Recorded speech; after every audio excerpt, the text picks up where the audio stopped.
Excuse me, sir. Possibly spare a cigarette. We aren't allowed to have them here, you know. But it's a wise rule. Lunatics should never, ever be trusted with fire. But I don't belong here with all these crazy people. Really, I don't. Why, I'm as sane as anyone. As sane as you are. But there you are, free to come and go as you please. And here I am, behind bars. Well, don't go. Please don't go just because I'm talking to you. I won't cause you any embarrassment, not in the slightest. I won't even ask you for a cigarette again. I suppose you're waiting for someone. Your wife?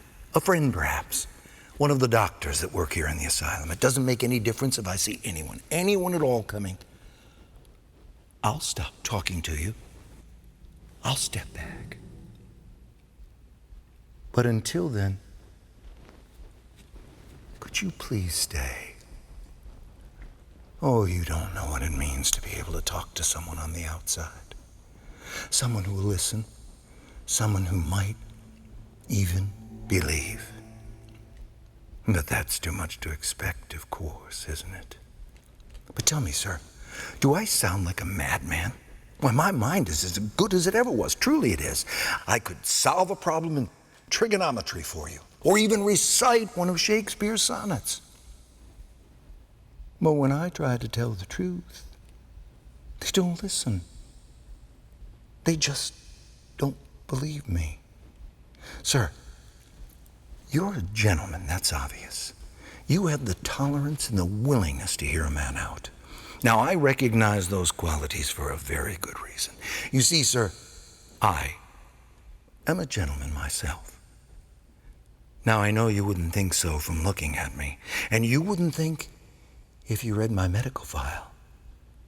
It states that I am David Greenlee, a merchant seaman, hopeless paranoiac, suffering from insane delusions.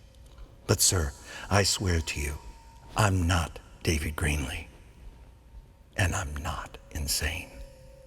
Let me tell you just how it happened, and beg of you, don't judge me by the way I look.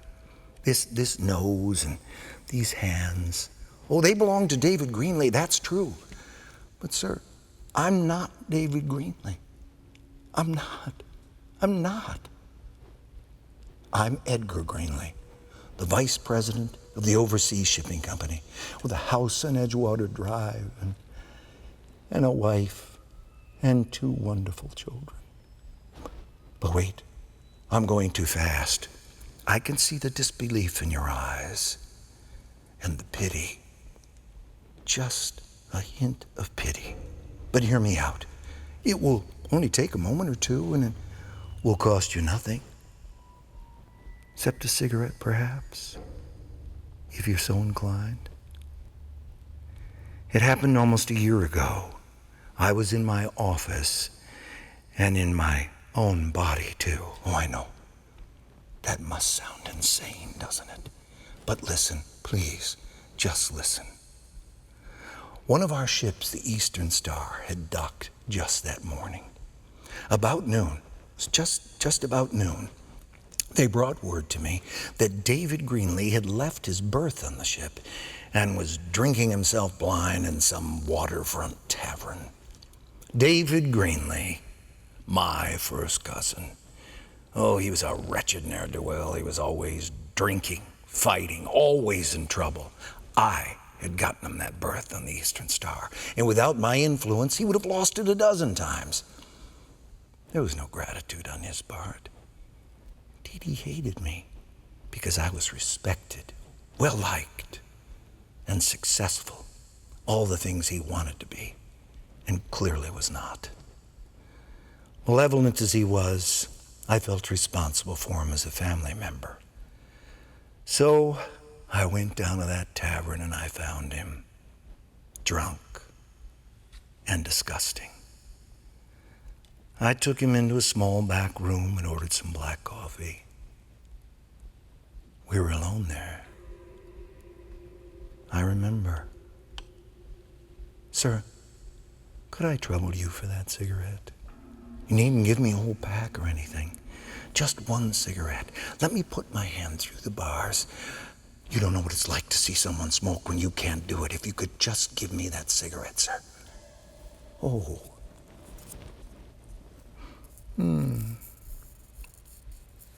Oh, you are most kind. So I got David fairly sober. But then he began reviling me. He said I secretly loathed and despised him. But I told him I didn't loathe, despise, hate him or anything. I only pitied him. It was when I said that a strange look swept across his face. And then he smiled. Oh, I tell you, sir, I've seen that smile 1,000 times in my dreams. 1,000 times in my dreams. Let me show you a little magic, Cousin Edgar, he said. A little black and white, depending on where you sit. He took something from his pocket and he placed it on the table, and I saw that it was a cone of cheap incense that you can buy most anywhere. First, there must be pity, he said, smiling that same evil smile. And then he said, there must be the burnt offering. And finally, and most important, there must be the words, if the spell is to work. No, I thought he was raving, but I decided to humor him, so Sir, could you just light my cigarette? Let me put it through here. Just touch the flame, please. Oh.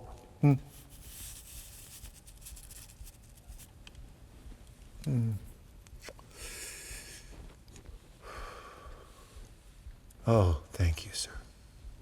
That's good. You're really most kind. So anyway, I said to David, what words? He was looking through the smoke at me, just the way I am looking at you. And then he said those words. Come a little closer, sir, and I'll whisper those words to you. Come just a little closer, please. Just a little closer. Oh, there! Oh, it works. Oh, by the ancient terrible gods, the spell, it still works. I hoped it would. I thought it would. I even prayed it would. Oh, sir, I'm sorry to leave you in there. Really, I am. But I had to. Don't you understand? I had to.